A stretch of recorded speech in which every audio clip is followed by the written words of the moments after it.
Hello, Guardians. Welcome back to Tower Casuals, the Destiny podcast. I'm one of your hosts, Corey Deerigan. Alongside me, as always, is the man who deserves his own throne world, Josh Finney. Oh, man. Corey, before we get started, we both have show and tell. We do. For those of you who are listening on audio, I am holding up the white Taken King Destiny PS4 model. It's amazing. I love that. that I found at a local resale shop for $160 after tax. It's amazing. And it was totally worth every single penny that I paid for it. I have been wanting this console for forever. I am very leery of buying consoles off eBay. I want to say that right now. Yeah. Not just because I want them to work, but because I'm always skeptical that I'm not going to get what I actually ordered. Yeah. So to actually see one, the last time I saw one of these bad boys in person was before PS5s came out. Ooh. So this thing was still selling for like $350, $400-ish. If you found it at a local resale shop. You know, it's a special edition console. It's the current console that's out, blah, blah, blah, blah, blah. So this is my first time seeing one in a few years. And, man, it took me about 2 seconds to decide I was buying it. You struck while the iron's hot, right? I mean, I did not plan to buy I didn't plan to buy anything at the shop that day. We just kind of went because I wanted to look around. Yeah. They had an entire shelf of D2 seal pins also, including the flawless seal from Season of the Worthy when Trials relaunched. Ooh. I thought about getting a couple seal pins because that's why we were still in the store. Funny enough, if I had decided to buy those seal pins, I wouldn't have seen this because I wouldn't have kept walking around. Mm-hmm. I just don't look at the PlayStation consoles usually, but they're over there by checkout and I saw it out of the corner of my eye. I was going to drop like $30 on some smaller things we saw. And I was like, oh my God, I'm buying this. So, yeah, I bought a birthday present from Me to Me. I might still go back for some of those seals because aside from the Trials seal, they were all priced at about what you would have paid for a seal plus shipping. There's maybe a little markup on some of the raid seals, and that was it. I don't think a single seal cost more than $40, $45 other than the Trials one, which is, I think, $75. Wow. I really contemplated the Trials one, and it's like, man, I already think that like 30, 35 after shipping is too much for a pin. I cannot do that much on this. I'd rather just buy a Trials pin like off Etsy at that point. Yeah. Or like ask somebody to 3D print me one. Right. If I care that much. So also I haven't earned the Trials title. I've just been flawless, like a dozen times. Josh, you're always flawless. I would rather they did a pin that season that if you went flawless even once to the lighthouse, you got it. I would rather have that one, to be honest. Mm-hmm. Or just like Trials Insignia. I don't want to pay $75, $80 for that. And I realized that's actually cheap on the resale market. Those things on eBay are going for like $300, $400 because you had to do it that season. Right. The other one I saw that I really liked, they had the original Grandmaster seal, which, again, same thing. You had to do it that first season. And they had the Deepstone Crypt one.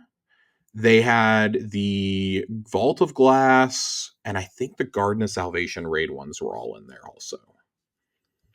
Nice. I really thought, like, man, how badly do I want any of these? And just nothing compared to the console. The console wins. No, you gotta get that console. I mean, the other one that I contemplated getting before I saw this, they had the Wind Waker Wii U. Yeah, that's not as rare as you think. It's definitely not as rare, but it was more expensive. Yeah. I mean, so I should preface it by saying this is a retro shop, and a lot of their business comes from Nintendo and Pokemon items. Yeah, they have an entire Pokemon card section. They have an entire wall of plushies that are clearly like imports. Like this place knows what they have. Yeah, like they sell sealed inbox copies of Pokemon Red, for God's sake. I think it was like $1,200 if you wanted Red inbox, brand new. Sealed in box, graded, etc. I only need the box. So they also had the Game Boy Color, not the yellow one that I have on my shelf back there. They had the silver one with Pikachu and Pichu on it. Ooh. Complete inbox, $1,200. It's a good deal. This again, like this is a store that like that. Those are outrageous prices. I just want to like clarify that. This is why I don't get into retro collecting. Yeah. But this is a shop that understands what they have and they take care of their shit. Yeah. So like the other, I looked at a few. I say I didn't look at. I looked at several consoles. They had the Gears Xbox One S, which I have coveted for a long time. That's the red one. It's the red one with the gear symbol on it. Yeah. And they had the controller, which is the same color scheme. I was like, man, I've really wanted one for a long time. Like it was a decent. It was like 150. It's like, do I get this and like just put it up there? And it's like, oh, Destiny wins out. Like I was still thinking about the Gears console, and I was like, if it had been the R2D2 360, it would have been a different story. Then I would have had a genuine decision to make. But I've seen that a few times and passed up on it. The PS4 case had shockingly good ones. They had this one. They had the Spider-Man PS4 Pro. The Days of Play PS4, which I've never actually seen one of those in person. I didn't even know those were like for sale. Yeah, it was the blue one. So it was you could buy it as a limited edition model, but those were the ones they sold out like immediately. Yeah. I've never actually seen one in person, and so that one was a little more expensive. They had the Black Ops 3 PS4 and the God of War PS4. The gray one with like the yellow Norse symbols on it. Yeah, I really liked that one. They had that, and then in the PS5 cabinet, they had the PS5 with the Spider-Man 2 plates on it. Nice. I was like, man, if they were just selling like the plates and the controller, I would really think about this. Again, like that's another thing. Like, man, if it was just the plates, I would have bought the plates and wouldn't have questioned it. I wanted them, but combination of not having the funds and the fact that they sold out immediately on PS Direct. Yeah.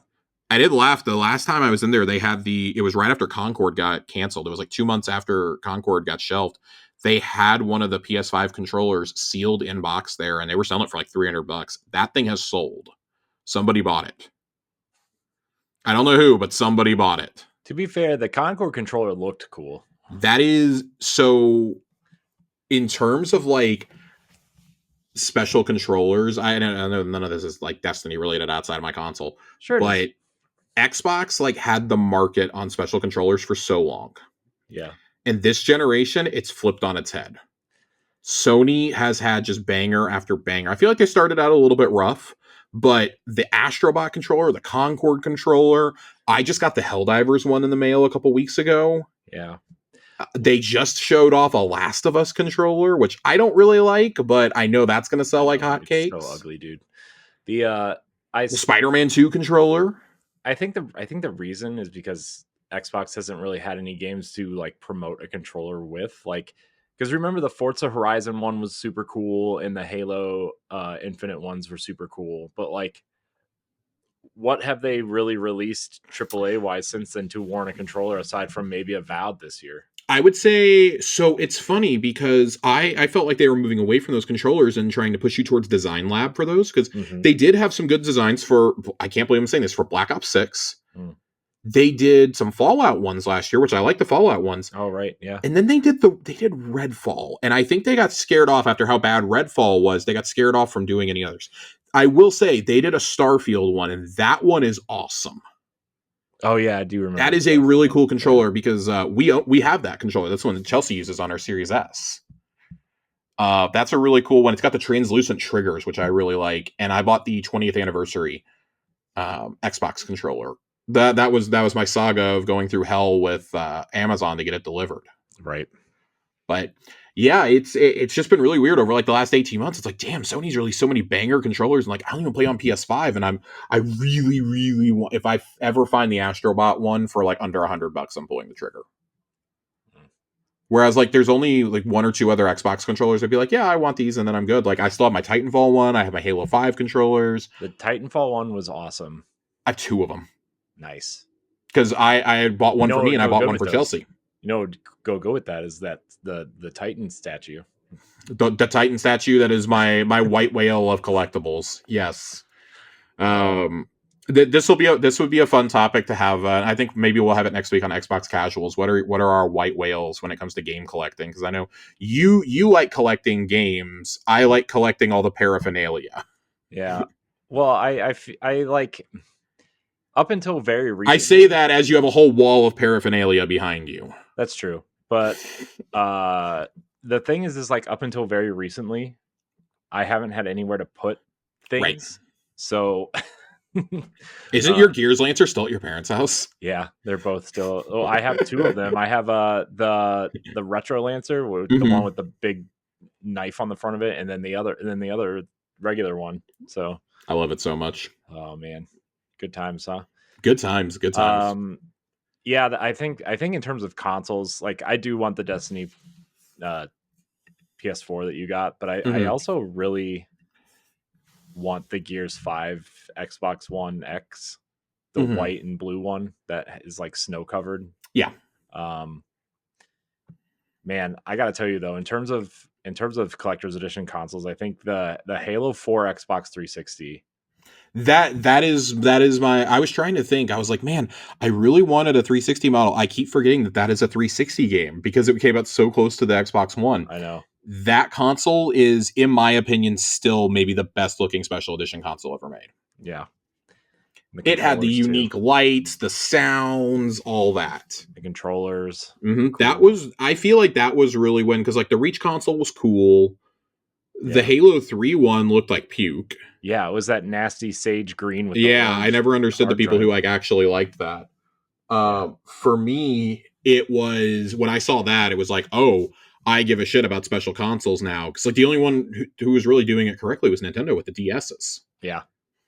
And even then, it was a Zelda one or a Pokemon one, and they were sold out instantly. Yeah. So, even Nintendo's kind of backed away from that a little bit this generation.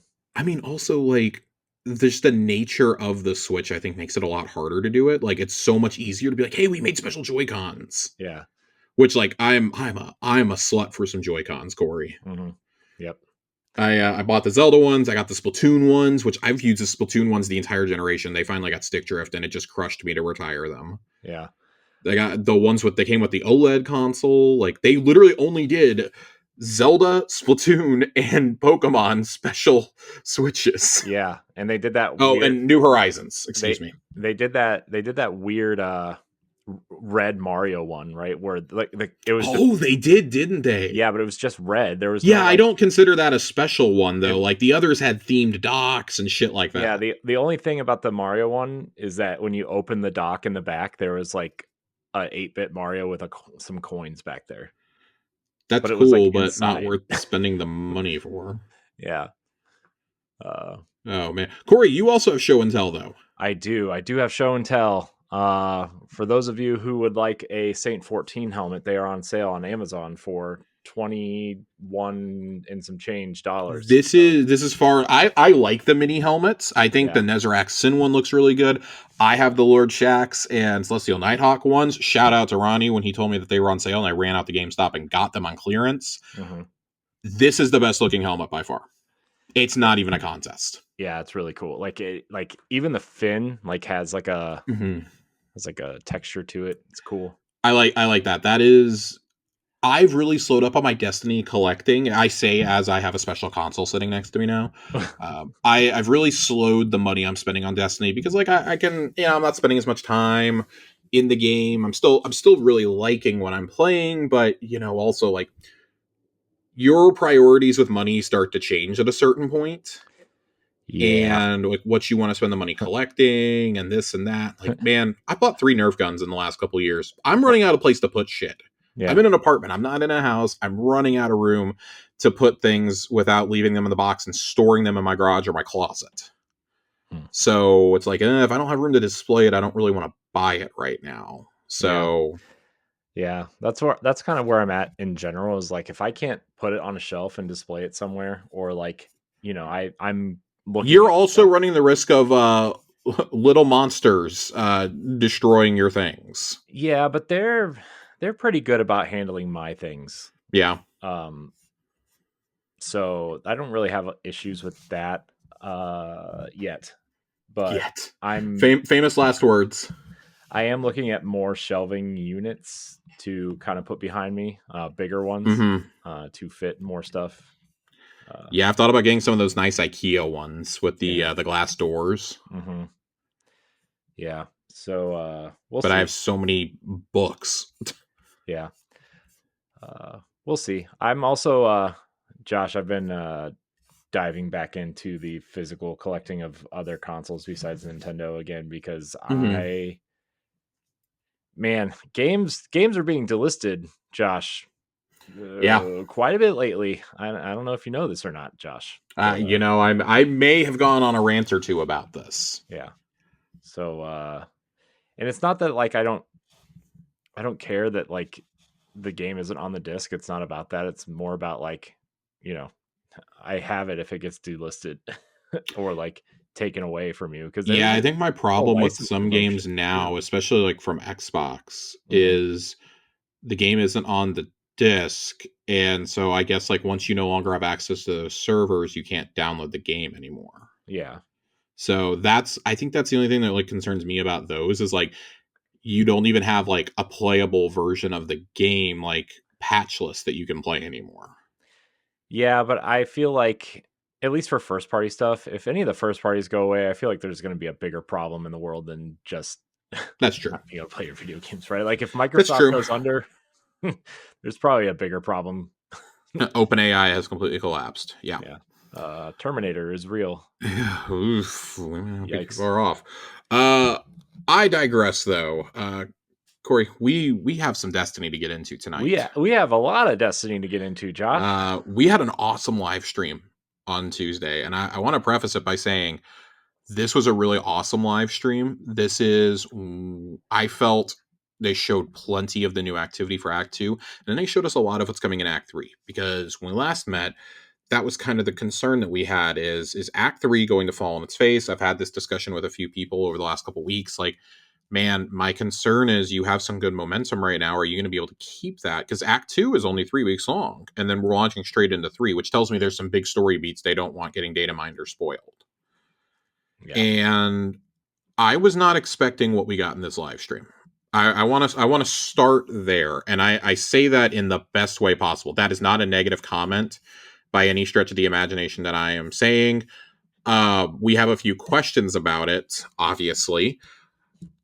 I want to start with what they showed us for Act 2, which is the return of sorts of the Court of Oryx. And I can only hope this activity is better than Challenge of Elders. Because I don't know about you. I have a love-hate relationship with the Court of Oryx from D1.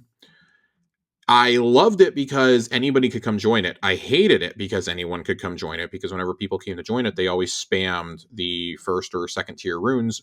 And if you got a third one, if you were lucky enough to get a tier 3 rune, those were hard to get the drop in the early days of Taken King. Mm-hmm. You go and slot it, and people have no idea what they're doing. They don't, because there were actual like raid mechanics to it. Yeah. That was one of the most infuriating things about it to me. Like I was watching this with Joe, and I was like, yeah, I don't know if I classify this as a fan favorite. He's like, oh, dude, you're in the minority on that. It's like, really? Because I feel like when we talk about classic Destiny activities, Court of Oryx has kind of gotten lost along the way.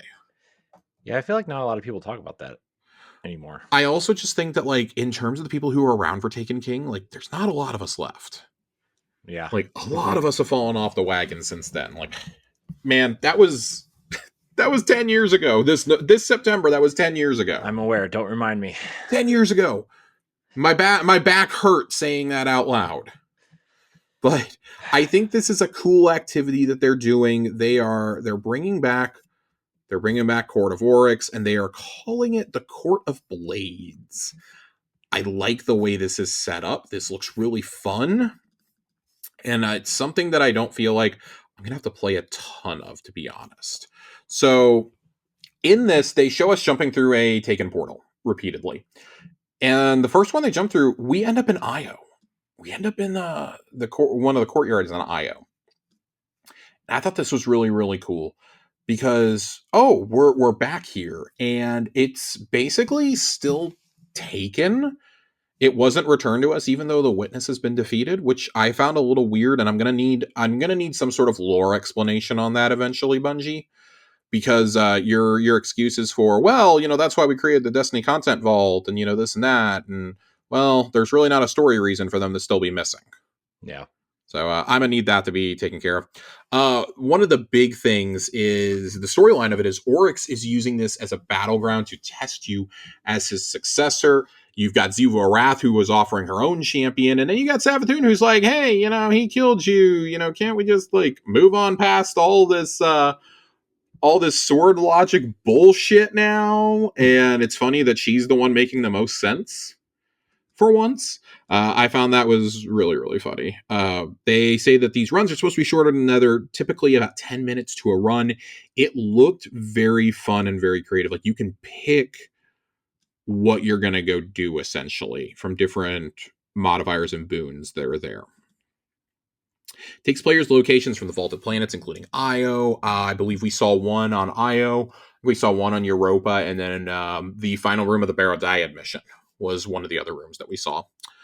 Includes roguelike elements. Some are designed to empower abilities outright, while others will add... I don't want to say add boons, but add... I'm going to call them Banes. We fight Banes in the game now. I'm going to say they add Banes to you, and you can get additional rewards. And then some of the buffs are taken directly from exotics, and the example we got used was Sunbracers. It's going to be wild. You can also get adept weapons from the expert mode of this, just like you can from expert nether. I'm stoked. This looks really, really fun. I can't wait. I can't wait. This just seems like it's going to be a blast. I'm here for anything like this that is reimagining old content, especially if it's just going to go away. Like, why spend all this time making something brand new? Use existing content. This is what we talk about. When we say you're using existing content to make something new and have us experience it in a new way, this is what I'm talking about. Pretty much everything they've done this season is that mantra. That's what seasonal content needs to be.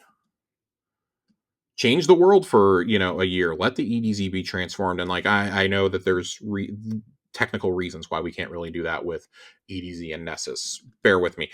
I think the Echoes kind of achieved that, but it was still within the realm of those seasonal activities, unfortunately. I would love to see the world transform permanently at some point.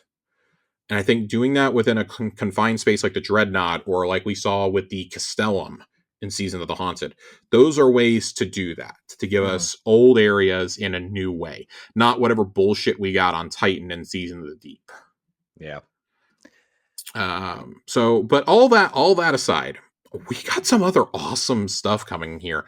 4 new weapons are dropping with Act 2. I believe this is it for the seasonal weapons. We get Refusal of the Call, a Strand Adaptive Glaive, Anamnesis, a Void Lightweight Bow, Division, which is an Arc 2 Burst Sidearm, and Afterlight, a Void Adaptive Fusion. These look awesome. These look awesome. Yeah. I love the design of these. That glaive with the expert coating on it is one of the coolest legendary weapons I feel like they've ever made. Yeah. And I want to keep coming back to this. I love the aesthetic of the weapons this episode so much. It's so good. But thanks to good old Dim, we have the full perk pool for weapons. I guess not Dim, like GG, really. On Refusal of the Call, you can get Impulse Amplifier, Slice, Tilting at Windmills, Envious Assassin, Replenishing Aegis, Discord, and Auto-Loading Holster. And then in column 4, you can get Melee Momentum, Vorpal, Unstoppable Force, Sword Logic, Close to Melee, Disruption Break, and Beacon Rounds. I am very excited to play around with this. I love Impulse Amplifier on a glaive, personally. I am excited to play with that on this. Tilting at Windmills, I think, is going to be a lot of fun. That with Close to Melee could be really, really fun combo. I'm excited. This is the first Strand Glaive, and I think they're delivering here. The sidearm is a 2 burst. I can't even remember the last 2 burst we got, honestly. But it's got some interesting ones. I'm gonna need to play with this to see how much I like it, because that first column, you got Perfect Float, you got Eddy Current. I do like Eddy Current.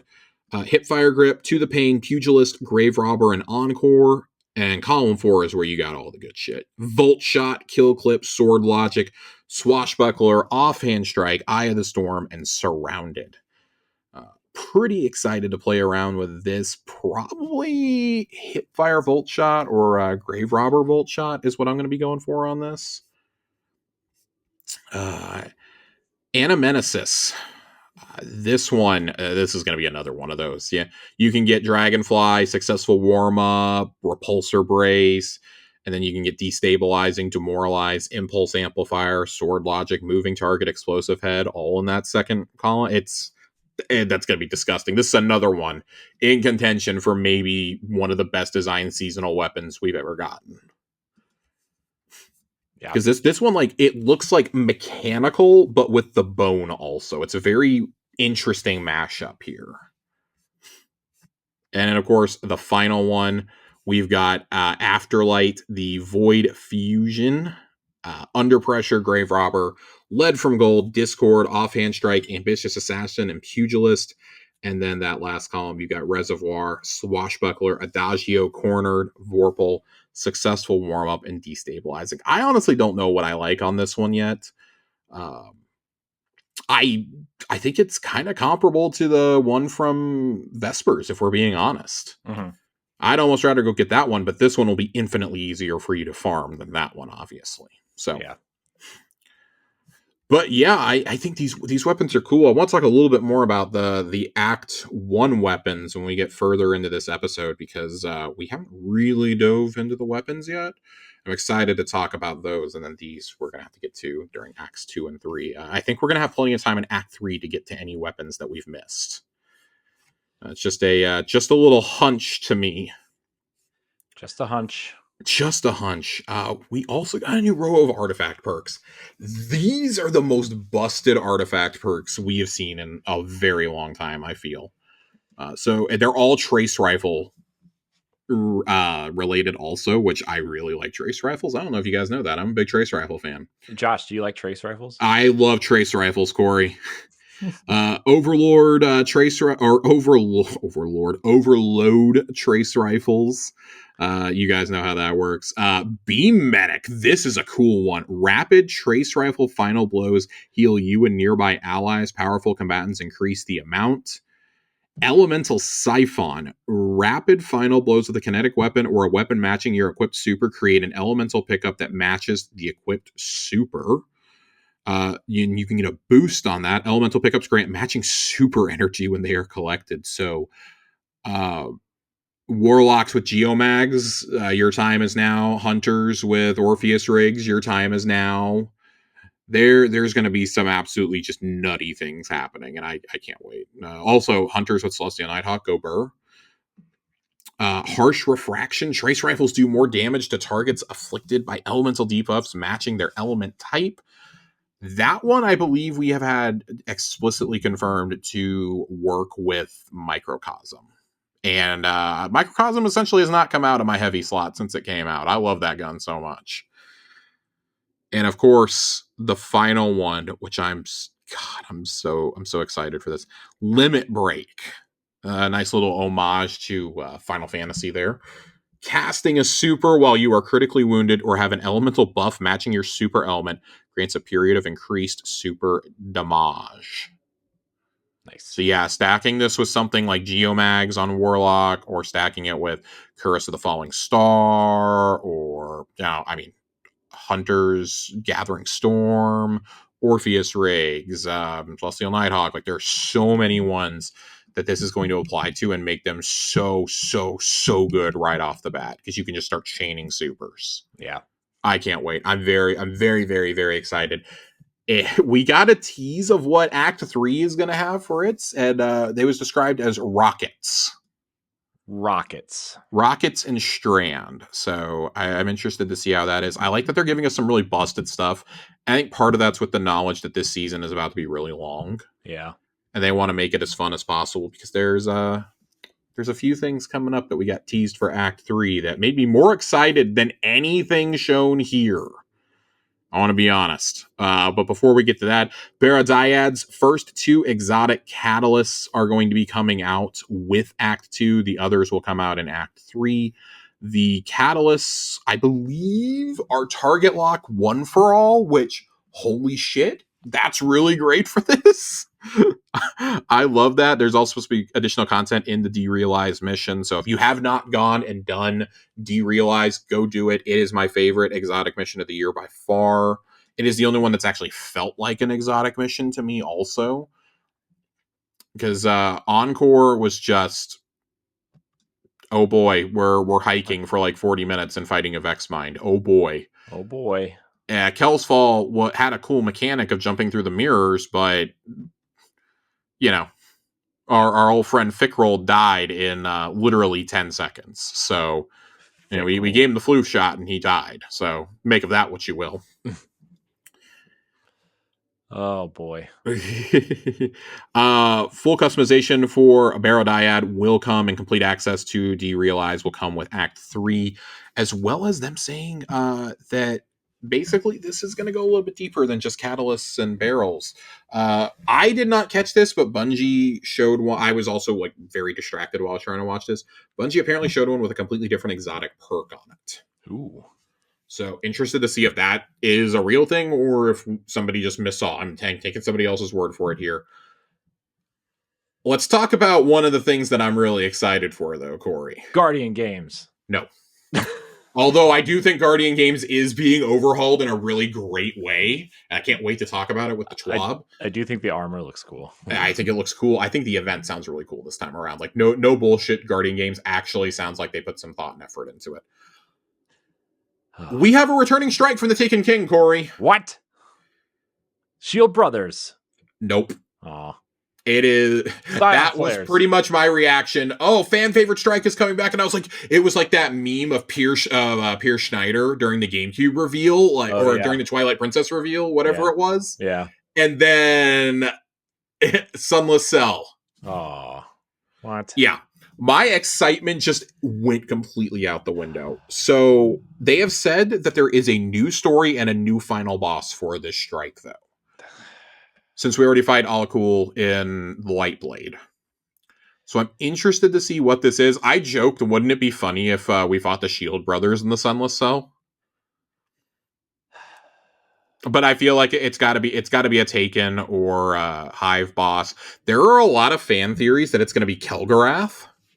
Yeah, I saw that. I think that would be really, really cool. I would love that. That would be, the end to a very long lore witch hunt that we've gone on, essentially. Judgment of Kel'Garath was one of our earlier glaives. I would be 100% behind this. I'd really, really like it. You know who it's going to be, Josh? It's going to be Taniks. That's going to be Taniks. Dread it, run from it. Taniks arrives in every expansion all the same. Oh. I feel like they just know that it's a meme at this point. Yeah.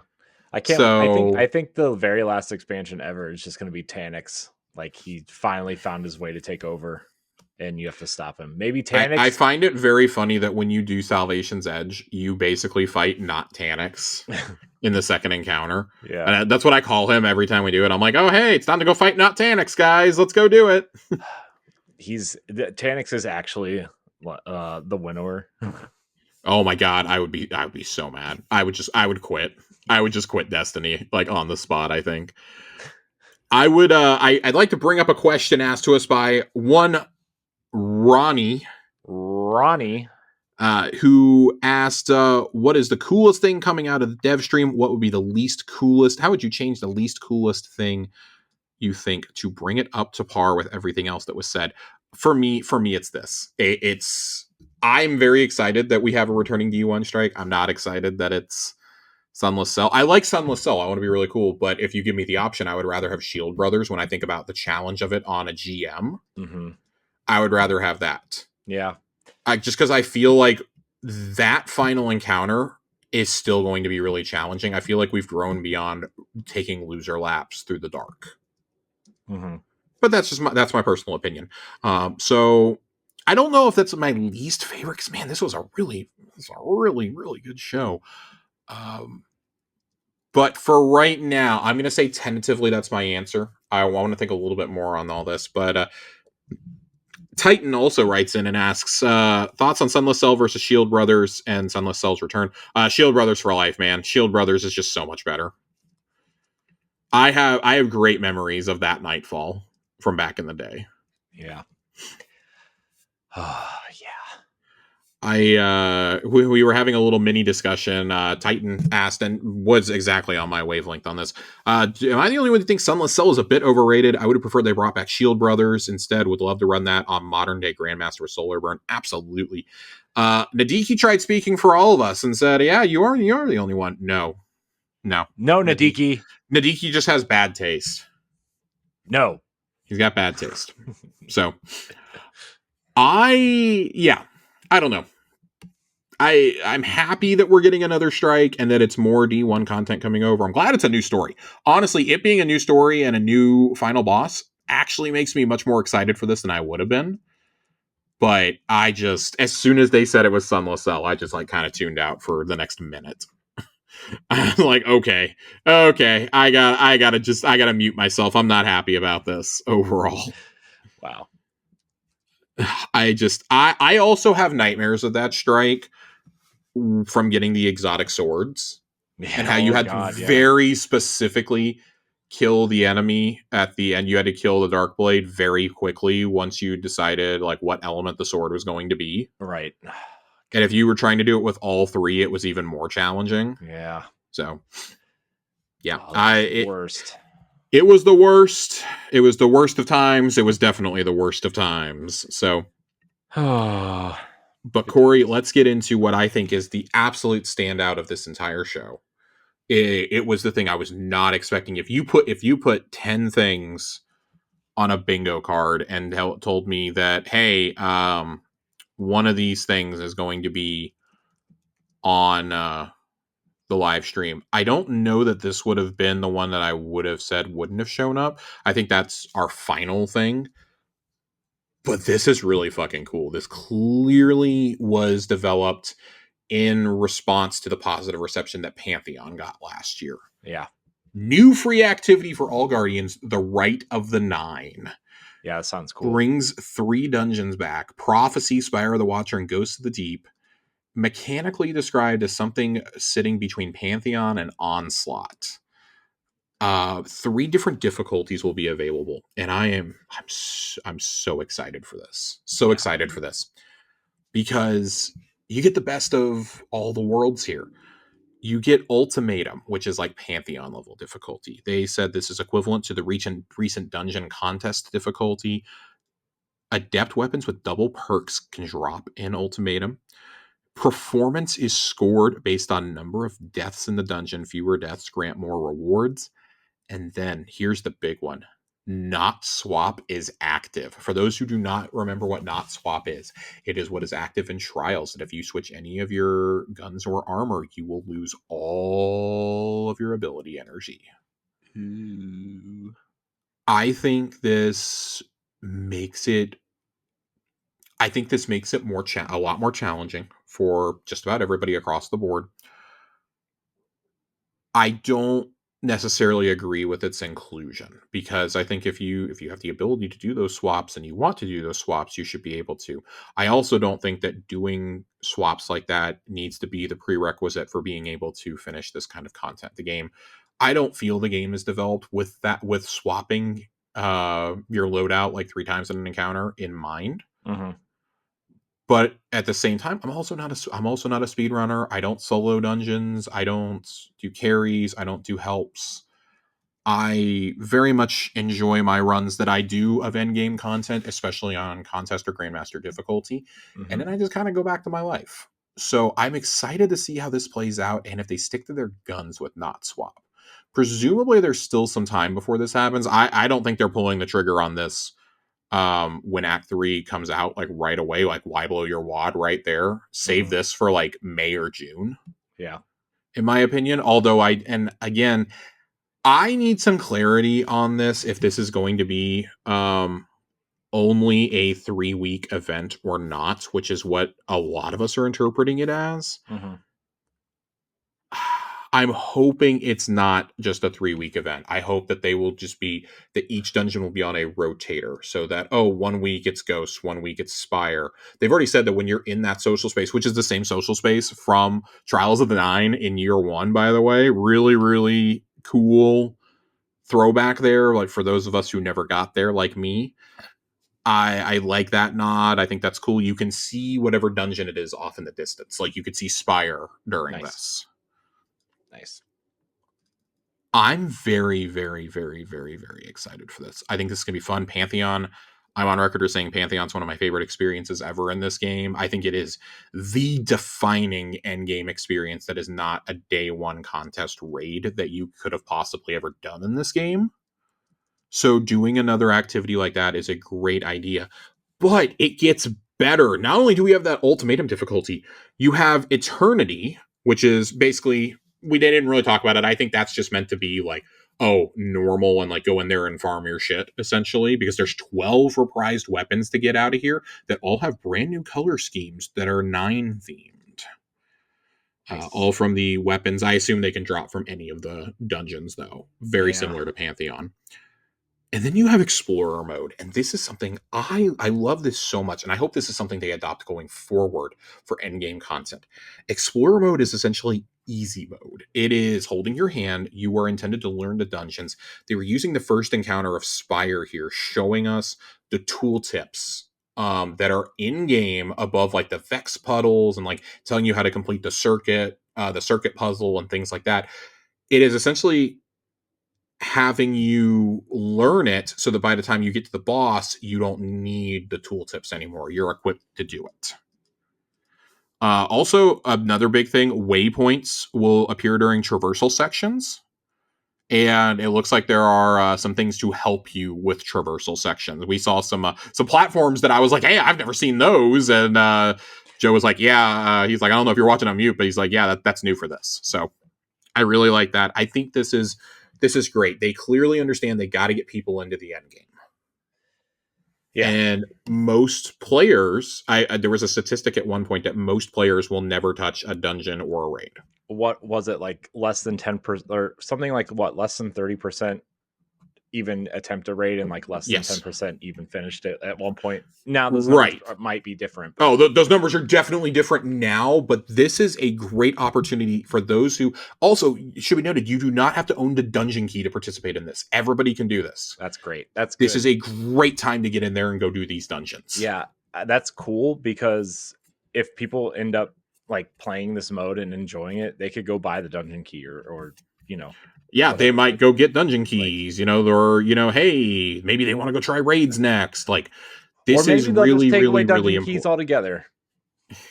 Dungeon keys are going away. I don't think the old ones are, but they will not be a thing going forward as of Apollo. That's good. So, because we're only getting one dungeon a year. So, I do like that, though. I think that is just... We talk about making the game more accessible, and these are the kind of things you have to do. Mm-hmm. I don't understand the hate for this. Not everybody has, friends to go do these with. And my thing is, I like that they're doing it here first, because it is so much easier to get 2 friends to come do a dungeon than to get a group of 5 together to go learn a raid. Especially if nobody knows what they're doing. Mm-hmm. But a dungeon, and they said specifically, they found people at Bungie who had never done a dungeon before, ever. And had them sit down and try this mode out so that they could tweak it based on that. And they felt by the end, like, yeah, these people could go run their own dungeons or, even attempt to solo them. Which I think that's a bit of a stretch, but okay. Like, I don't think anybody is going to play Ghost of the Deep for the first time and go, yeah, I'm going to go solo this now if it's their first dungeon. No. You're going to be like, oh my God, that fucking DPS phase is awful. Right. It's just awful. So I really, really like that. There are a lot of rewards from here. And this is why I think this is going to be longer than 3 weeks. There are 12 reprised weapons that are going to have new perks, this and that. You can attune to the guns at the hub. You can see them all spread out. And that will let you have better chances at drops for them, a la Into the Light. Mm-hmm. And then on top of that, not only do they get the new look, not only do they get new perks, they also get a new origin trait on them, Gravity Well. Reloading these weapons attracts nearby ammo bricks. Cool. This is like shoot to loot for dummies, and I love it. Nice. I love it. I'm a very, very, very, very big fan. I like this. Man, this is the thing for me. On top of that, there are aspirational rewards, just like the Pantheon. There will be 5 emblems that you can earn. There will be special weapon skins, and there will be a seal and title, all as part of this event. This is awesome. This is what you should. This is what you have to do when you have these long ass seasons. I would not have been opposed to seeing something like this in like Act 2, though. Like, look how dead Act 2 was. Right. You know? And now with us going into, oh, we're only going to get 2 seasons a year with too many expansions. If this is the kind of stuff I can expect to see at the halfway point when they said we're going to get those 2 major updates each 6 months, we're going to get 2 major updates every 6 months. Right. This is the kind of stuff I would like to be seeing. I want to see things like this. This is the next step of that. I know they said like, oh, Pantheon is going to return and this and that. This is probably this year's version of Pantheon, and quote unquote. Sure. Cool. If you're going to do that, we all thought a Dungeon one was going to be the next one anyways. This is awesome. This is, we need to play it obviously, but I loved Pantheon so much. Yeah, I it was a great still idea. gush about it to this day. That is one of my favorite experiences in a multiplayer game ever. So many Destiny experiences are on that list too, and for Pantheon to just take the cake is awesome. I learned how to do legit Riven. That was awesome. I got taught how to do Riven as a 3-man. It was great. I genuinely, double Rolks. Nobody expected double Rolks. It's true. And then we were able to kick one of them off the platform, which made it even funnier. Nez was actually challenging. I really love the experience of Pantheon, and I'm hoping that this is similar. I will be running these on ultimatum difficulty because I love my emblems and my seals and everything else. So I'm excited to do this. I want to see how this pans out. Yeah, it's cool. I think this is great. Yeah, Corey, as someone who did not get to check out the Pantheon, what are your vibes on this? As someone who admittedly is pretty much retired from raiding these days. Yeah, not by choice, but by children. As a former big time raider, how do you feel seeing events like this, and especially with the 3 different modes? I love it. I think it's great. I think this is just kind of what the game needed to re-energize itself when it came out last time, right? And I didn't see anybody really criticizing it too bad. It seemed universally liked, at least. So I mean, I love this idea. I hope they keep it around. I hope they kind of figure out a way to kind of rotate things in and out, and kind of have the dungeon and the raid one kind of going at the same time at some point, or, swap them out every season or episode or whatever they're doing. Right. I don't know. I like it though. I think this is the end game type of content that people who love raiding and are kind of like, the people that raid like 2 or 3 times a week and kind of grind out the gear and everything. I think this is like a way to kind of give them a boost of like, I'm kind of tired of this raid, but it's in this. Let's go do this. Mm-hmm. So I'm very, very, very, very excited for this. So to answer Ronnie's question, this is hands down the coolest thing that they announced. Yeah. I liked basically the entire stream. This was a big W for me. It's the guy with the walk gif. That's how I felt about this stream. This was just like, this was absolute bliss for me. This was 5-10 minutes of, oh my God, this is catered directly to me. Yeah. Because remember when Pantheon got announced, we didn't know what Pantheon was supposed to be outside of, it's going to be like a boss rush mode. Yeah. We didn't really know what it entailed. I think the one thing so it's funny, I'm going to kind of answer Ronnie's other question as part of this also. My least favorite thing, the attunement system. I am a firm believer that attunement in this game does not work nearly as good as it should. When it comes to weapons, when you attune to weapons into the light, it was very spotty for me. I tried for weeks and weeks to get that fucking god roll with the special ornament on it of Mountaintop. And I mean, for a while there, I wasn't even getting Mountaintops, period. I legitimately went like 20 turn-ins while being attuned to Mountaintop without getting one, and that was really frustrating for me. Yeah. I'm going to be really frustrated if it's like that this time around, because these are dungeons. These aren't, go do, a couple waves of onslaught real fast and then come back and, turn in your Shax tokens. Right. It's not the same thing for me. Right. Also, like, I don't think there's going to be matchmaking for this. Not that I want to matchmake into a dungeon anyways, even on Explorer difficulty. You don't want to play with random people? No, as a matter of fact. You've never LFG'd some randos, and I definitely have, and thank God some of them ended up becoming very good friends. But it goes back to that discussion about time allocation and resources.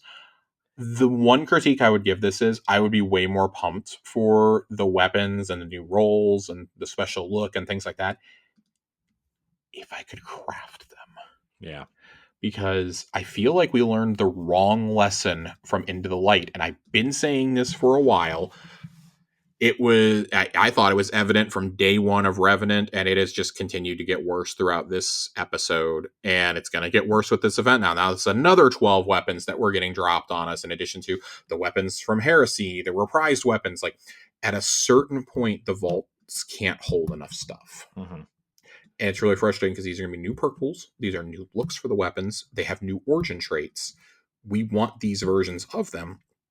But that's not to say there's not versions, especially of these prophecy weapons, that are not still good, that are in the dungeon right now. So we don't want to throw those out of the vault either. It's very small potatoes, but just, I know that we are getting crafting with dungeons in Behemoth. I believe they have said that outright. Do not quote me on that, but I'm 99.999999999999999% sure that they confirmed that dungeons are getting craftable weapons going forward. Because I remember being, oh boy, craftable dungeon weapons, no more craftable seasonal weapons. Boo! Right. I remember being like that. Yeah.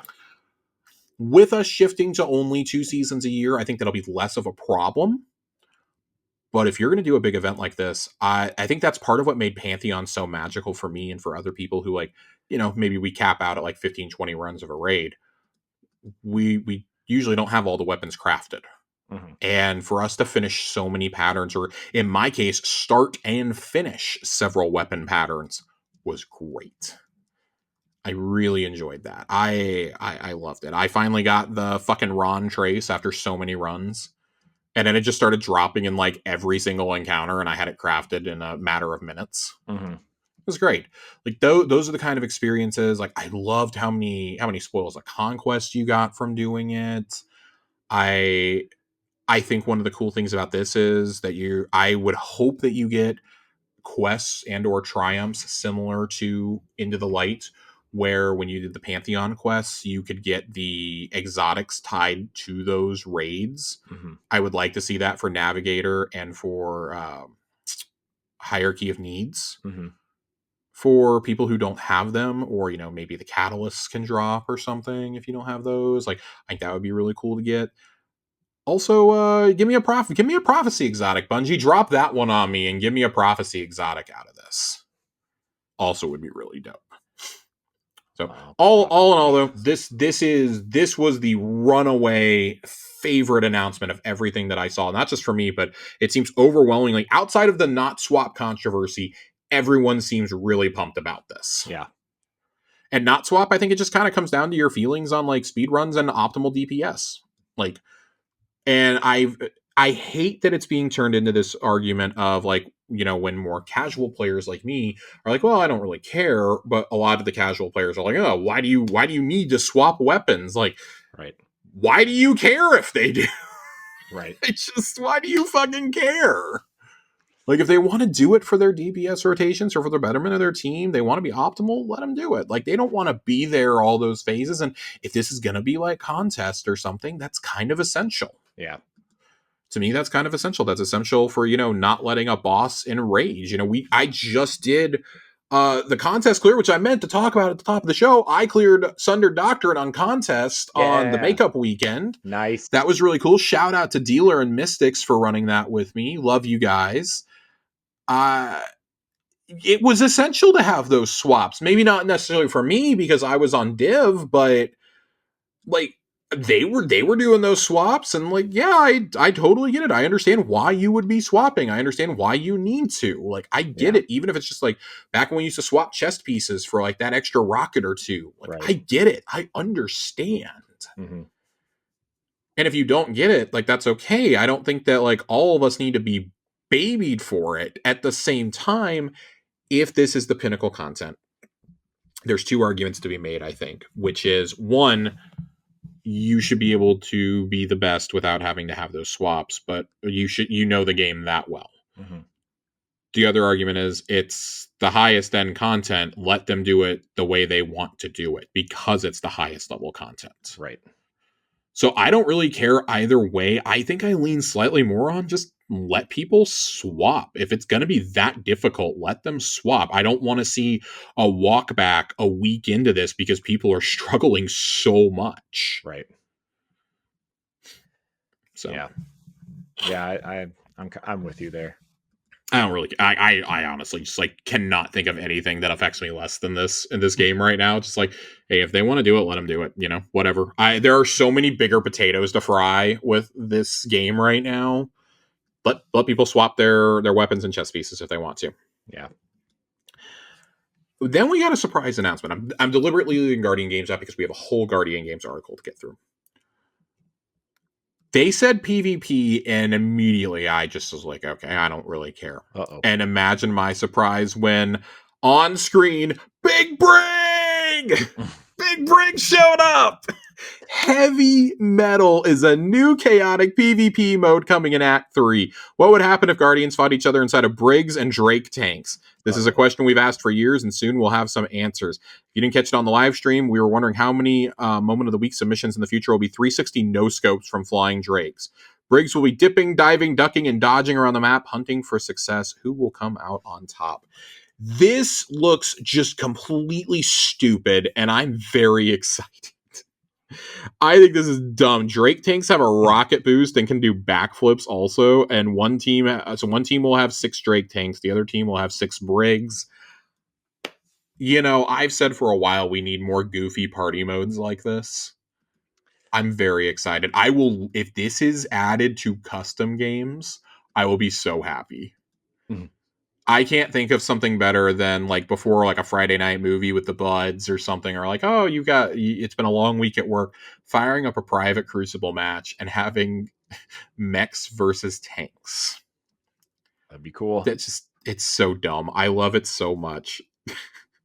I just think it's so stupid.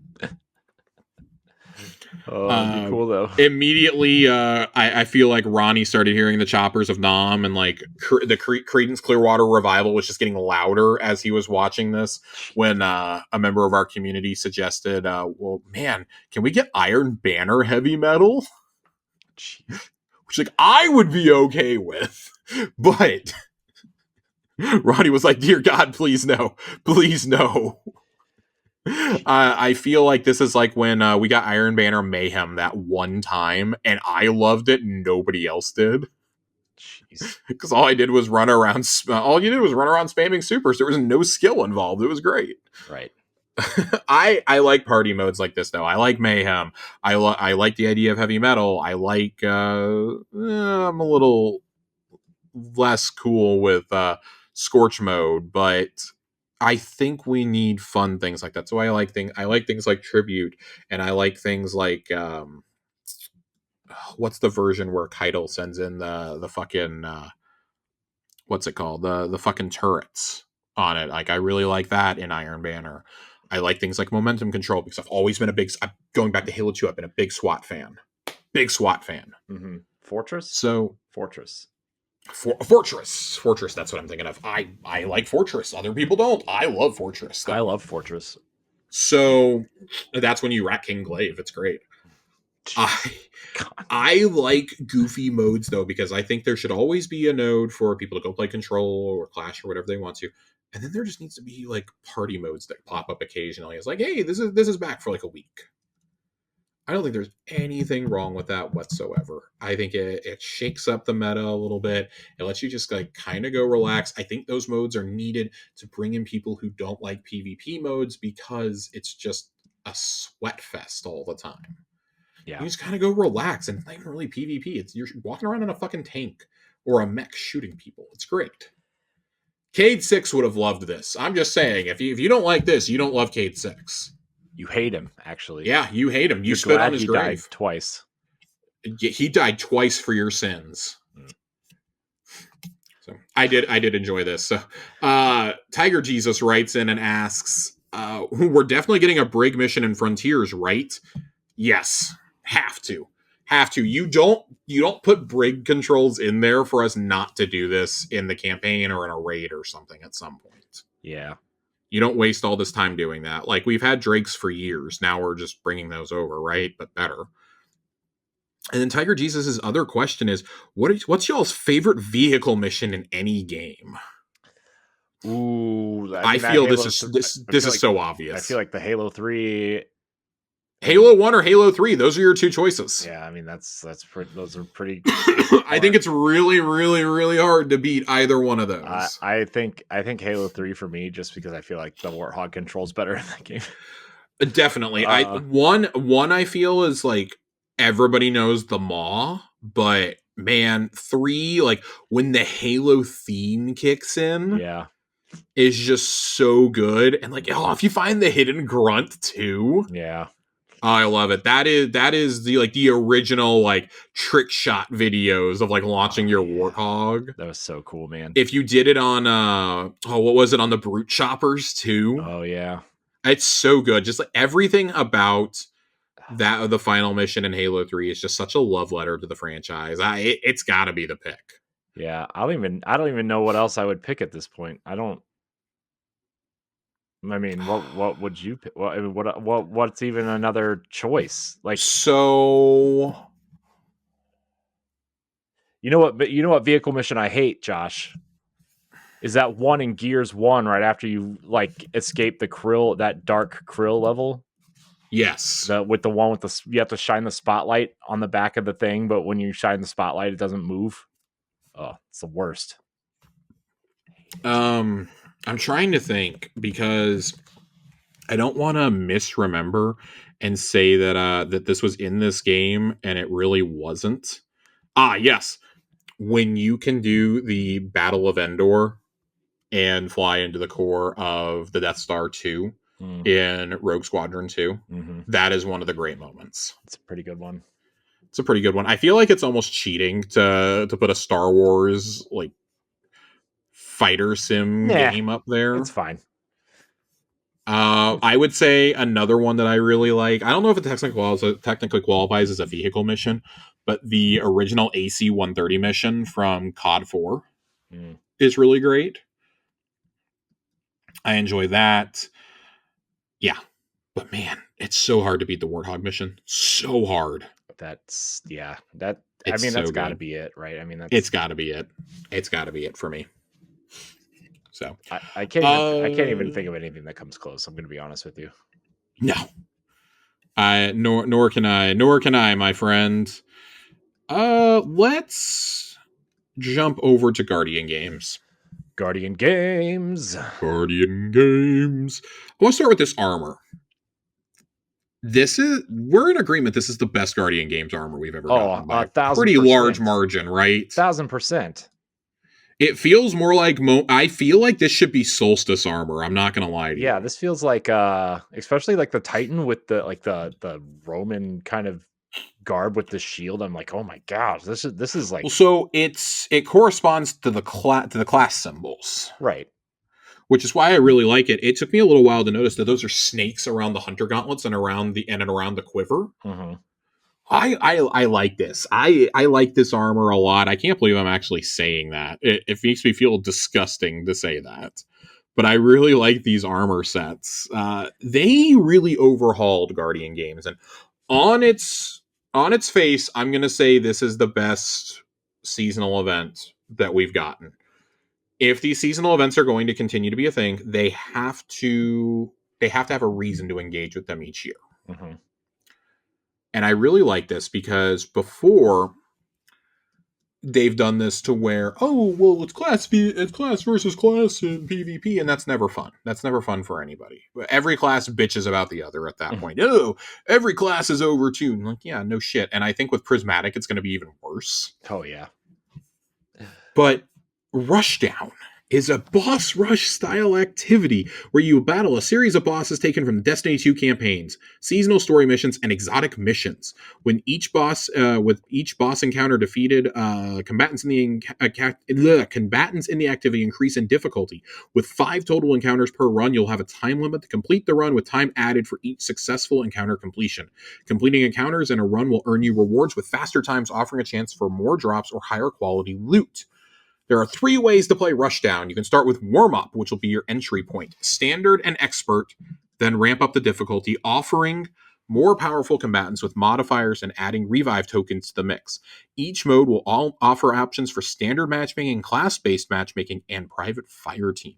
As you work your way through Rushdown, your performance will help determine the quality of your rewards. You'll be judged on 2 criteria, bosses defeated and your total score. You can increase score by completing encounters quickly and earning bonus points for the extra time remaining. Limiting your use of revive tokens will also increase your score as you get a bonus for unused tokens. Completing at least 3 encounters in any mode will guarantee a Guardian Games weapon drop for that run. With 5 score thresholds, bronze, silver, gold, platinum, and diamond, reaching higher thresholds in standard and expert will improve your chance for additional perks on Guardian Games weapon drops for that run. High scores in expert will also offer the chance to earn fully masterworked Guardian Games weapons with additional perks. Ooh. This is awesome. I like this so much. Yeah, this is cool. We've been begging for things like this. It's like they saw Pantheon and they're like, "Damn, we should have done this like years ago." Yeah, you should have. You know, Josh, this is where your multiple versions of Taniks come in. Probably. And I'm then not it, even and kidding. then it Probably. ends, and then it ends with Skull Loss. Oh my god, dude. The Skull Loss fight is it's something. It's something in Challenge of Elders. Of course, standard scoring as always, bragging rights, blah blah blah. There's certain flares and glows that you can get, which I like. That's the same as always. There will still be class-based supremacy and Gambit, I believe. So that's going to be a big thing. So it is back. It's not gone, but it's back. I think I like these armor sets because like the Titans don't look big-chested and big-shouldered, and then the Warlocks finally have a minimalist set. Yeah.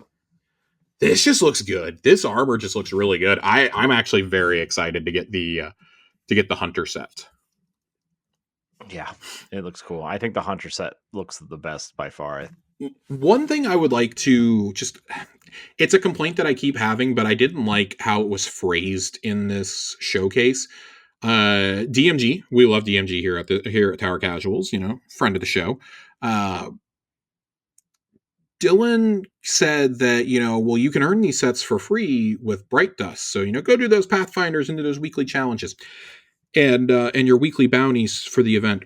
Guys, if you're going to promote this as being free to earn, we need to be able to earn enough dust in the event to buy a set of armor with Bright Dust. Uh-huh. I'm just going to say it. We're going to have, you got to let us do it at some point. Or, hey, completing X amount of challenges will give you like a discount on the amount of Bright Dust you need to buy. It's like, if you were to do weeklies and do like a select amount of challenges, then, it'll only cost you a certain amount of Bright Dust and you'll get the Bright Dust from doing those challenges. Yeah.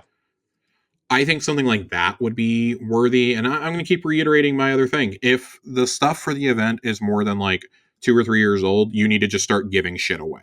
Mm-hmm. People haven't bought it, and there's a reason why they haven't bought it, either due to funds or they just don't care. So just give it away. Yeah. There's no point. No point. If you did not get the All-Star Vector Skimmer last year, you can get it again now. Everybody will get to try it out for free during the event, and you have to complete a quest line in order to keep it. It's totally worth doing if you do not have a skimmer. Either get this one or go buy the Zerf board. It's totally worth it. Fuck sparrows. The Zerf board.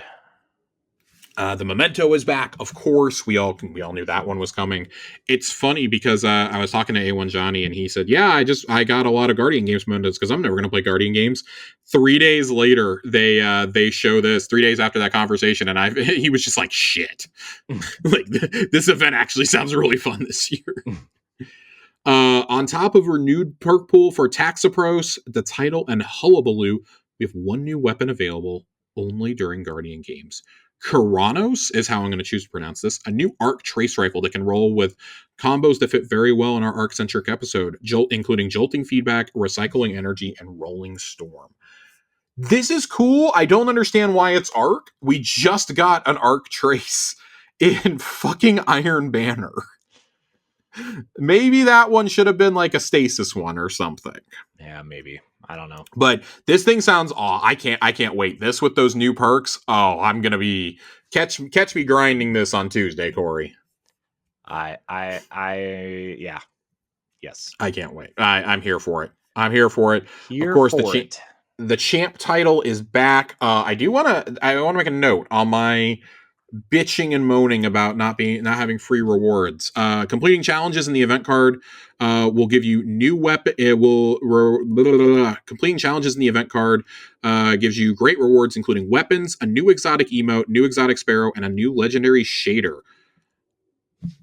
And that is before you do the upgrade. Also, I'm also just kind of a believer that like the stuff that was in the event card the year before should just be like significantly discounted the next year in the shop. Yeah. Just saying. Yep. That's my personal opinion. Or at least guarantee that it's going to be sold for dust or give it away. Whatever. Yeah. The thing I'm not looking forward to with this Guardian Games jersey looks ugly as shit. This looks terrible. It's this is a choice. This is a choice. It's something. I'm also one of those, like, I've gotten really selective with what I will and will not wear from game companies when it comes to, like, repping a game that I like. Yeah. Bungie has so many cool shirts, but for, like, every cool shirt they have, we get something like this, and I'm just like, ew. Yeah. Why?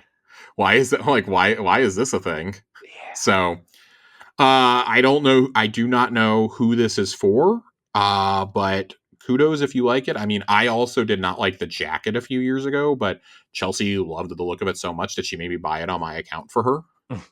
So who the fuck am I to say? This, I don't know. It looks wide and short, which bothers me. It's funny because they showed it on the stream and it didn't look like poorly made, or it didn't look badly sized. It was just like, I don't know who this is for. Like, I'm a sports fanatic, and I will tell you, I would never be caught dead wearing this outside of my house. Yeah, which means I'm not buying it if I can't wear it outside my house. I'll stick to my Tommy Bahamas, my off-brand Tommy Bahamas at that. Right. I'm the only one in this office who watches Burn Notice. Jeez. That's a Stanley Hudson deep cut for those of you who did not watch episode or season 8 of The Office when they go to Tallahassee. It's great. It's great. Did they say why they chose the number 25? I assume because it's 2025. Oh, yeah, I forgot. I try to forget. Oh, Josh, what is happening? Gifting subs on Twitch during Guardian games will earn you the competitive contender emblem. This is a really cool emblem, and I hate that they have started this trend of so many cool emblems either tied to Twitch subs, watching Twitch streams, or buying shit in the store. And let me tell you something. My Twitch account has been linked for years. I have relinked and relinked and relinked, and I have never been able to get my emblems, even though it says that it's ready for me to claim them. Yeah. I've never been able to, and I'm just super bitter about all the cool ones I've missed out on over the years. Yeah. I want to work at, but I want to know somebody who works at Bungie just so they can like go into the back end of my account and just give me all the emblems I've missed over the years. Yeah. For like Twitch streams that I have definitely watched and claimed the thing for, and your account's not linked. Like, yeah, it is. Twitch says it's linked. Bungie says it's linked, and it's not here. Yeah. Every time. Yeah. Oh boy, I'm so frustrated by it, Corey. I hear you. I'm frustrated, but Guardian Games, like, I can't believe I'm saying this. Guardian Games is the one I rally against the most, I feel. And they have genuinely won me over here. And we've talked about it before, but with you shifting to 2 releases a year and having a rotating selection of things, it's like a Destiny Lazy Susan over here, right? Because you're gonna have 2 seasons, you're gonna have a raid, you're gonna have a dungeon. They've already talked about how the raid is gonna get new encounters after like 9 weeks, and then they're gonna do a Pantheon style thing in the back half of the second season. That's all fine and great. These free events, though, have to be worth playing if you want to retain players beyond just like your big moments. Yeah. So if this is the one that we get revamped now, I am crossing and hoping and praying that all of them are going to go through some sort of revamp now, with them only having 2 seasons to worry about. Maybe some of the seasonal people will get put on the events team and they will make them better. I would also like really love to see Crimson Doubles back. We got 2v2 Clash this week. Crimson Doubles can come back for like the month of November. I know it got taken out, but hey, that would give PvP mains something that they would really enjoy. Yeah. Because I'll tell you what they're not enjoying, Corey, in the segue of all segues. What aren't they enjoying? Not enjoying the new pulse rifle, Redrix's S-Stock. Oh, jeez. This thing is a fucking nightmare to play against. It has actively got me considering going and getting my comp placement matches done just so I can get this gun to start dropping for me, because it's that good. Jeez. It's that fucking good. This is just bananas. This is bananas. I went into trials during the first revamp weekend. And Corey, I got my ass beat 7 ways to Sunday by this gun repeatedly. Yikes. It did not matter what I was using. I was getting my ass whooped by this. It's like, I don't remember the last time a gun to me was this oppressive in Crucible, that was like a kinetic weapon. It's not kinetic, I know that, but like that a top slot weapon was this oppressive in Crucible. Jeez. It's like it's that rough to me. Dang. So that's not to say that it's not good, and I really, really, really enjoy that it's good. I'm also really loving Joxer's longsword. Is that the name of the gun? The pulse rifle you can get for us normies in Crucible. I'm really liking that. But Redrix's S-Talk. So they're making a lot of changes to this, and it's so significant that I feel like we have to talk about this. So this is a weapon that is very similar to the BXR. I believe it's the second gun that has followed the BXR model. Sword logic in particular is the big one here. So sword logic damage has been tuned in PvP. It will not affect PvP or PvE. Reduced base damage bonus for kills against players from 20 to 15%. Increased damage bonus for kills against players in super form, 35 to 50%. As mentioned before, we'll be adding this perk to more weapons in the future, and we need it to be in line with our other damage perk options in PvP. For perks in Crucible, we generally cap damage effects that trigger off a single weapon kill with no additional action required at 15%, such as Master of Arms and Golden Tricorn. We allow damage perks to surpass the limit when additional action is required. For example, Kill Clip, 25% kill plus reload. Harmony, 20% kill with another weapon. Desperate Measures, blah, blah, blah. But we want to avoid allowing a single kill to grant the same damage bonus as other perks with harder to activate triggers. Agreed. Walking back some of the buff that lightweight pulse rifles received in a Destiny 2 update 8.1.5.3. Body shot damage against players reduced from 20.4 to 19.7. Crit hit damage against other players reduced from 31.8 to 31.5. Some people question why we are nerfing all lightweight pulse rifles and the adjacent BXR when it appears that Redrix alone is the issue. Redrix is the most common weapon in Crucible, but its popularity disguises the fact that lightweight pulses are quite strong across the board. When we look at the top 30 most effective primary ammo weapons in Crucible over the last few weeks, lightweight pulses account for 6 of them, which is double the representation of the second highest weapon subfamily. Outside of Redrix's S-Stock, Outbreak Perfected, yep. Stay Frosty, Chattering Bone, BXR, yep, and even Bad Juju are all making their presence known, and nerfing S-Stock alone would simply shift usage to other options and not address the core issue. They do not kill the fastest or the farthest. They are still widely used, are less effective in high skill matches. Their increased forgiveness at medium range is stepping on the roles of rapid-fire pulse rifles and ARs, leading them to dominate the middle of the skill curve. So reduced handling strat on Redrix's S-Stock from 79 to 74.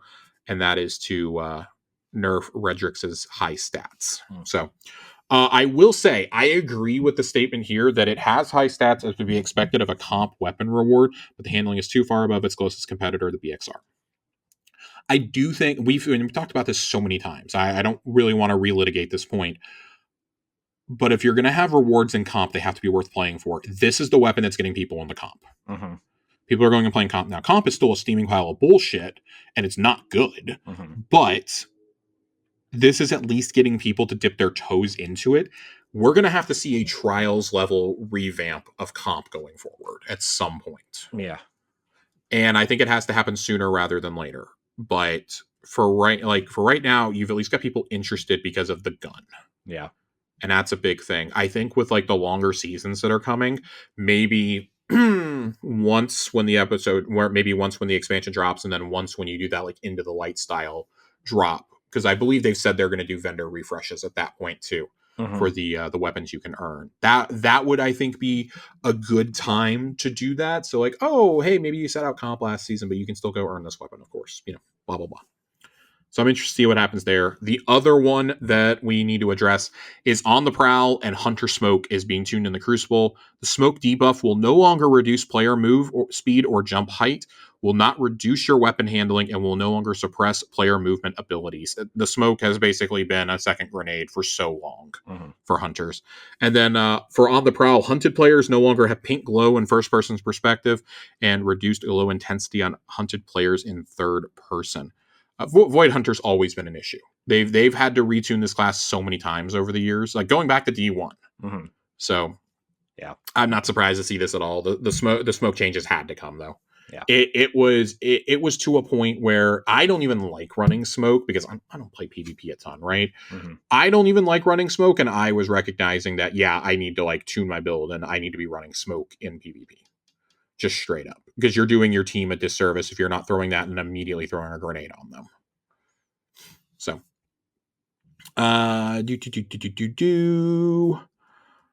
there is an ornament coming for Worm God Caress with codename Frontiers. This is a pretty cool looking armor. Yeah, it looks piece. Cool. It feels very Drifter inspired. Yeah, it's pretty cool, and it actually makes you kind of want to wear Worm God's Caress. Yes, yes, indeed. That is one ugly exotic. Yeah. Let me see. What else do we have?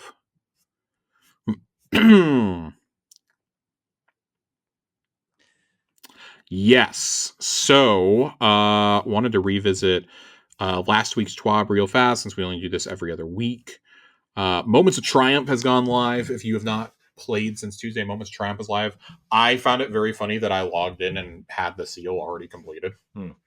That's the first time in a very long time that I feel I've logged in and just had my Moments of Triumph thing done immediately.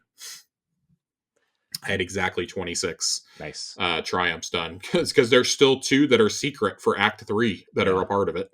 Yeah. But basically everything else, thankfully. The only thing I still need is they did a pin this year. They did the seal pin, but they did a pin if you do the raid and both dungeons. So Sunderdocker and Vesper's Host, as well as Salvation's Edge. I need an SE clear this act or not this act, but this episode in order to get it. And it's very similar in line to the other raid and dungeon pins. I think I got one up here. That's the dungeon pin. It's kind of like a combination of the raid and dungeon pins. I have a raid pin here too. If you're watching on video, I've got the Vow of the Disciple and the Duality pins. It's kind of like a mashup of both, because you've got the point from the bottom of the raid pins and the circular nature of the dungeon seal. So I do like that. I think that's cool. At first, when I saw it, I was like, oh, is that like the patch that can go on the shirt? I think this is also the year where I haven't bought a Moments of Triumph shirt in a while, and this did not do anything to sway me back towards it. I'll tell you that. I don't really like it. I like the anniversary logo is still on there. It's like everybody forgot that there's a 10th anniversary happening, but the Techno Protection shell and the Flag Bearer Sparrow is cool. It just makes me want to go watch Shogun again. So, yeah, overall, it's been a banger like week and a half, which I'm sure something horrible is about to happen, but man, it's been good. Like we are eating good the last couple of weeks here. Yeah, we're really eating well. It seems like seems like Destiny's really kind of turned a little bit of a corner. It's the cycle, right? Yeah. Like this always happens when we're leading up to a new piece of paid content that we need to be excited about. Yeah. But I feel like some people may have thought this felt a little different just because of obviously the layoffs, and then the final shape was so final for a lot of people that it almost felt like the Marvel syndrome of like, we don't really know what we're doing yet next, but we got to put some content out for the people who are sticking around. Oh man. And like, I've been pretty clear about this. Like, I like the story of Maya, but overall, like, Echoes didn't really hit for me. Revenant is just a wet noodle, man. Yeah. So to see Heresy hitting the way that it has, at least through the first, handful of weeks, obviously we'll have more story beats coming out with Act 2. We'll see how Court of Blades is, and then obviously, into Act 3 and beyond. I'm hopefully optimistic. Mm-hmm. And I do think that maybe reducing the amount of content they put out in a given year, like reducing the size of the expansions, going to 2 seasons, doing smaller, more frequent free events like the holiday events and like Into the Light and Rite of the Nine and things of that nature. I think that's how you keep players engaged. And it's just such a shame that it's being figured out now. Mm-hmm. Like, can you imagine how happy we would have been if this was Guardian Games back when Guardian Games launched like 4 years ago? Right. How good that would have been. That would have been honestly, that would have been a really great way to keep some of the strike bosses that you just took out of the game with the DCV or with former seasonal content. This would be a great way for them to live on. Right. And like, it would have helped with like, oh, they don't change Guardian games every year, but they can add new bosses, right? Like, yeah, they can add new bosses. There can be like a pool of like 10 you can pull from. Yeah. I don't understand this. Yeah. Hindsight's 2020 though, Josh. Hindsight is in fact 2020.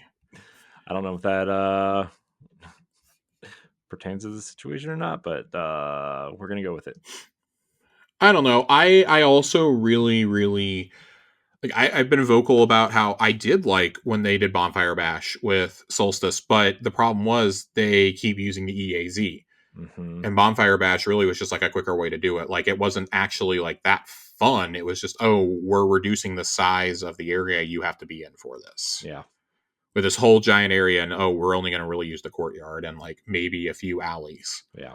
And then with Glint's Lost Sectors with his ghost stories and whatnot, that's cool, but you've used the same 3 or 4 Lost Sectors for all 3 years of the event. Mm-hmm. Throwing in a little bit of new dialogue here and there isn't great. Right. Having Imaru as part of it was awesome. Mm-hmm. And then that was just gone. So, like, I would have enjoyed having him as part of it. I think Spider being part of it can be really fun. Drifter, like, your, like, seedier characters should be a part of the Halloween event, I feel. And, like, I don't know. You gotta iterate somehow, and I feel like they have cracked it here. Obviously, when you play the event on Tuesday to see how we feel, the next episode we have will be approximately halfway through Guardian Games, so I'll be able to give a pretty thorough critique of that. But I just, man, we've needed this. This feels like a shot in the arm. You got the Trials revamp that just happened. Iron Banner is feeling okay this season so far. We just got a new dungeon, which is really, really cool. We're getting Rite of the Nine. We're getting Court of Blades. Nether is maybe the best seasonal activity they've ever done. Mm-hmm. And on top of all that, like, the Dreadnought's back. Like, our beloved Dreadnought is back, Corey. It's back. And I just find myself going, hot damn. Like, are we, like, I'm trying not to fall into the trap of, are we back? Because I don't want to be that guy. Are we back? Are we back? I don't want to be that guy because I'm tired of going in the perpetual circle of are we back? Right now, I'm very, very cautiously optimistic. I want to see how the next, like, 4 to 5 weeks are going to determine a lot about how excited I will be going into Frontiers. And I'm pretty certain that in April, we're getting the reveal of Frontiers. I think it's going to happen when Act 3 drops. I think that's why we're not getting an Act 3 live stream, and they just went ahead and showed us stuff now, so it doesn't take away from a Frontiers reveal. I think I agree with you. I would actually go a step further. So I don't like addressing rumors on the show because they're usually not credible. But there's been enough Steam database leaks about this now at this point, about Marathon having a pre-order package on the back end, and there's been some rumors flying around about the Apollo pre-orders and a certain weapon that may or may not be returning. I don't want to spoil it for anybody who still cares about spoilers, like on gear spoilers, so let's keep that to myself. But there's been a persistent rumor that I've seen more than a few times now floating around in Destiny circles that there is going to be some kind of Bungie direct, quote unquote, happening in April or May that will be the formal reveal of not only Frontiers but also of Marathon and Marathon pre-orders. Marathon is free to play, isn't it? Am I crazy in thinking that? No, I don't think it is. I think it's. Oh my god! If that game is not free to play, it's DOA. No, I think it's one of $40. I think the rumor going around right now is that it's $40. And then that. Goddamn! Like I'm very very quickly googling this. At least that was the last rumor that I heard. That was the last one I thought I heard too, but I could have sworn it was free. I mean, maybe I'm wrong. I don't know, but I maybe I'm wrong. Nope, you are correct. You are correct. This is from Eurogamer. Last September, Bungie's Marathon reboot will reportedly have $40 price tag despite the flop of Concord. Development is quote unquote too far along to change at this point. That it was according to Forbes' Paul Tassi, citing a source with firsthand knowledge of Marathon. Claims Bungie's uncertainty around monetization came to a head after free-to-play live service shooter The Finals underperformed. The subsequent success of Helldivers 2, which launched with a $40 price tag, is said to have ultimately convinced Bungie and Sony this was the right approach for Marathon. That was before Concord took the same approach and was so disastrous it was pulled from sale after 2 weeks and refunds were given out to players. Bungie and Sony reportedly still plan to release Marathon with a $40 upfront cost, complete with a standard cosmetic shop battle pass system, barring anything seismic, because, says Paul Tassi, development is simply too far along to pivot back to free to play. The extraction shooter is said to adopt a class hero system broadly similar to Apex Legends, but with greater focus on customization. Characters will repeatedly each have a handful of unique abilities such as double jump and fast revive, but the emphasis is said to be on customizable guns and gear, universal character implants, and gameplay buffs earned through XP and changeable skill trees. Tassi says this marks a shift from the game's original vision, which changed when Joe Ziegler replaced Chris Barrett this spring. Oh god, then that's a whole saga. Yeah. Barrett's original vision for Marathon is said to have echoed the Dreaming City from Destiny 2, with puzzles and secrets to solve, but those elements were just not coming together in practice.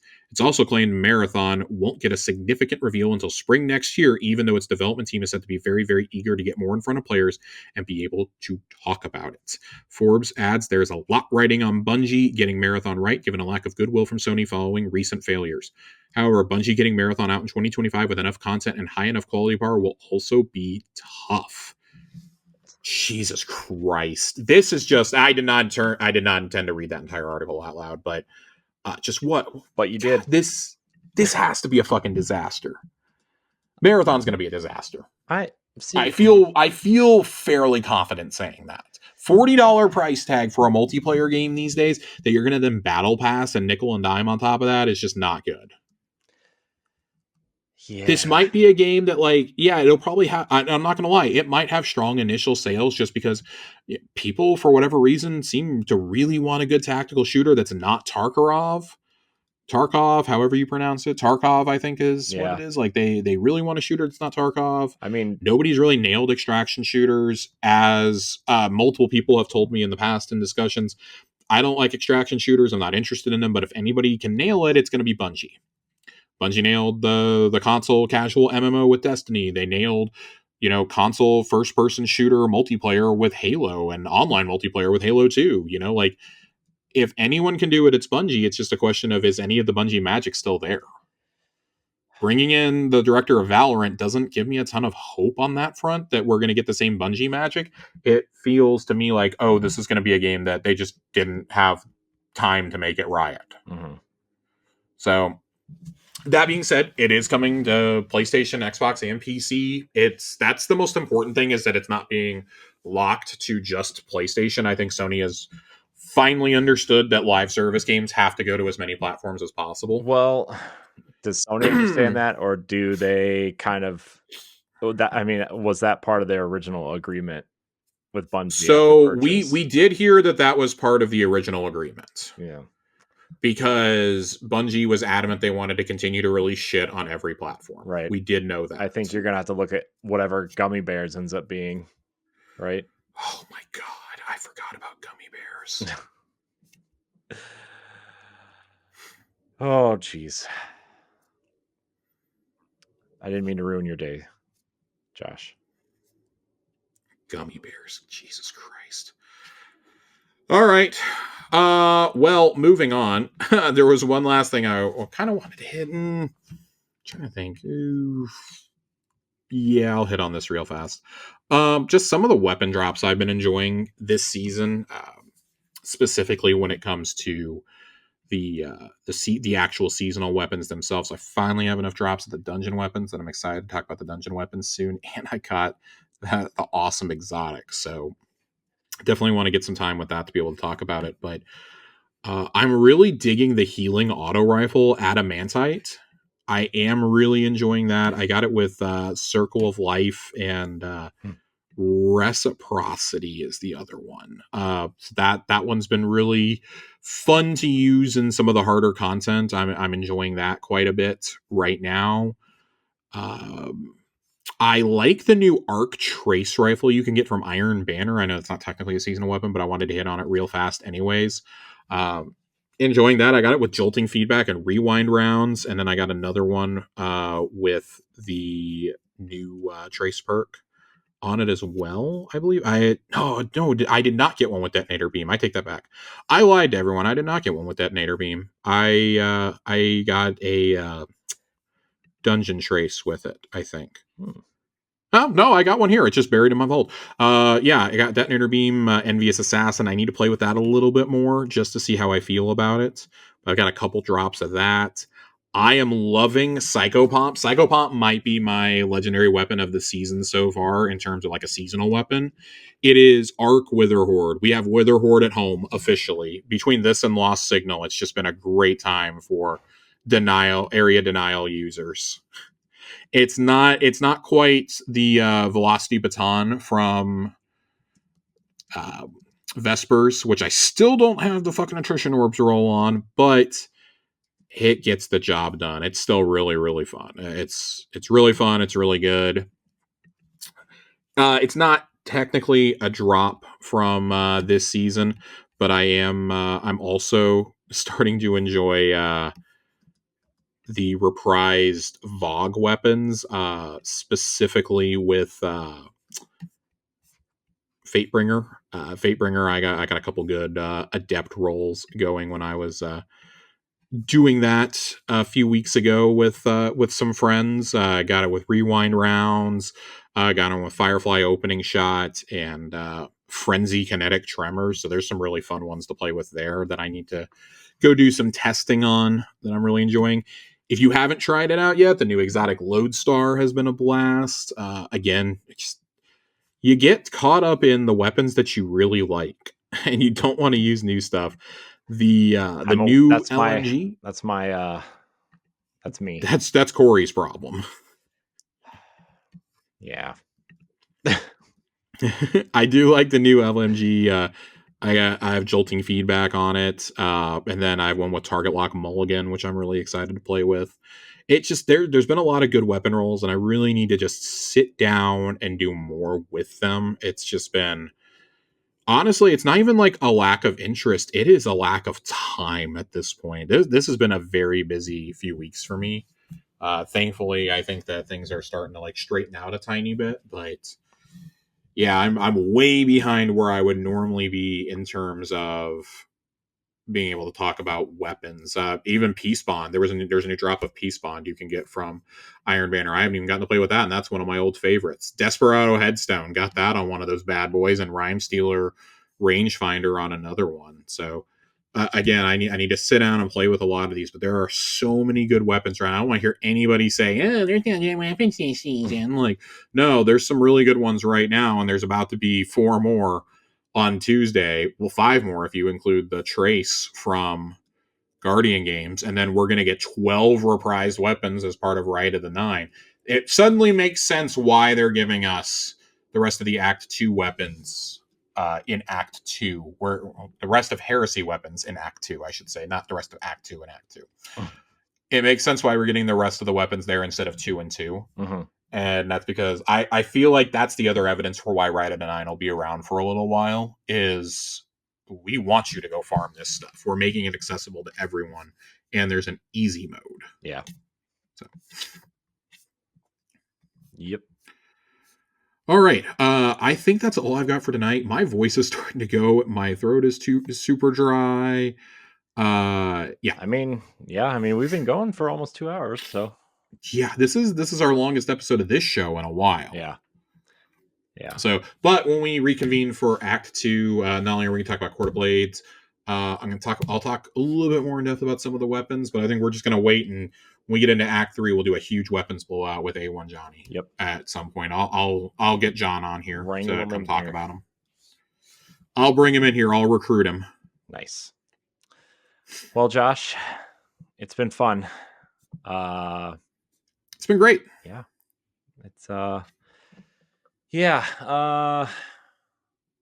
What was that? I was going to say something, but now I forget. Anyways, I want to thank everybody out there for watching or listening to this episode of Tower Casuals, the Destiny podcast. You can get it every other Friday on your podcast service of choice. You can also hear Josh and I on Josh and me on Xbox Casuals, the Xbox podcast, where we talk about other games other than Destiny. So if you're interested in those, catch us over there. Josh has also made some frequent appearances on the Boss Rush podcast, so probably see him popping up over there a little bit more sometimes as well. Yeah, I've enjoyed being a frequent guest. I've been on 2 episodes in the last month, I think. Yeah, with you guys, and looking forward to maybe showing up for some Switch 2 stuff. Yeah, coming up. Speaking of things we were really excited about, I don't want to contain my excitement until next week. Tony Hawk 3 and 4 is happening, Corey. Oh, I know we talked about it's happening, but man, I was so happy. Doomslayer is back too. Oh, it's so good. I love the brand synergy, man. Like, finally, they've just kind of figured out, just fuck it. It's a skateboarding game. Why can't we put a skateboarding demon in here? Right. It's great. It's great. I can't wait to talk about that. Next week, we're going to talk about Tony Hawk. We're going to talk about a lot of Monster Hunter. I played a lot of Monster Hunter Wilds this weekend. Yeah, maybe the bug has bitten me. Maybe we'll have to get you and Laurent together to talk. Oh my God, the veteran and the complete newbie. Yeah. I've been having a lot of fun with Monster Hunter Wilds. It's the first game in years where. Well, not years, I guess. It's really like the first game since Helldivers that I feel like everyone I know is buying this game right now. Yeah, I know. I'm 8 million copies in 3 days. I'm like fighting the urge to buy it. But it's one of those that I feel like you either fall in love with it right away or you're going to hate it entirely. Yeah. No, I liked what I played of Worlds. I just See, I did not. I waited until the first weekend was up, and people that I know for a fact do not like Monster Hunter games or do not like games like that were like, this is awesome. So I was like, all right, I'm getting it. Man, am I going to get this, Josh? Am I going to end up getting this? Is it happening? I don't know.